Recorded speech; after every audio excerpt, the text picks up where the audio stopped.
আমাদের আজকে জাতীয় নাগরিক পার্টি এনসিপির রাজনৈতিক পর্ষদের একটি জরুরি সভায়,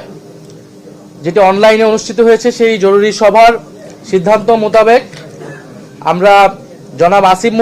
আসিম মাহমুদ সজীব ভুঁইয়াকে জাতীয় নাগরিক পার্টি এনসিপির মুখপাত্রের দায়িত্ব দিচ্ছি। পার্টির পক্ষ থেকে তাকে মুখপাত্রের দায়িত্ব প্রদান করা হয়েছে।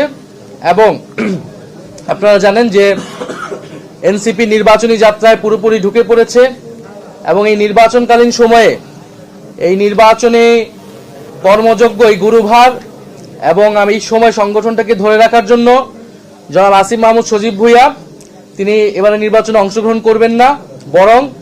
জাতীয় নাগরিক পার্টি এনসিপির মনোনীত প্রার্থী যারা রয়েছেন তারা যাতে জিতে আসতে পারে এবং সংসদে গিয়ে বাংলাদেশের মানুষের গণ অভ্যুত্থানের পক্ষের কণ্ঠস্বর হয়ে উঠতে পারে, সেজন্য তিনি কাজ করবেন। এবং এ কারণে জনাব আসিম মাহমুদ সজীব ভুঁইয়াকে আমাদের জাতীয় নাগরিক পার্টি এনসিপির যে নির্বাচন পরিচালনা কমিটি সেটার প্রধান হিসেবে দায়িত্ব দেওয়া হয়েছে। আমাদের যেই নির্বাচন পরিচালনা কমিটিটি হয়েছিল, যেটার প্রধান নাসিরউদ্দিন পাটোয়ারী ছিলেন, যেহেতু তিনি নির্বাচনে অংশগ্রহণ করবেন, তিনি দায়িত্বটি ছেড়ে দিয়েছেন এবং আমরা আসিম মাহমুদের কাছে এই গুরু দায়িত্ব হস্তান্তর করছি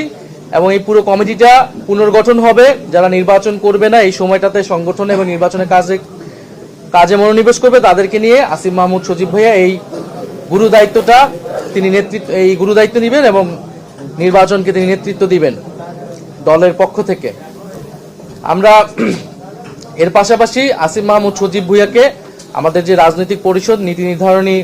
আমাদের যে বডি রয়েছে সেটার অন্তর্ভুক্ত হিসেবে আমরা অন্তর্ভুক্ত করেছি আমাদের জরুরি সভায়, এবং পরবর্তীতে আমরা সাধারণ সভায় এটি আমরা সকলের কাছে আমরা সেটার আমরা রেটিফাই করে নিব।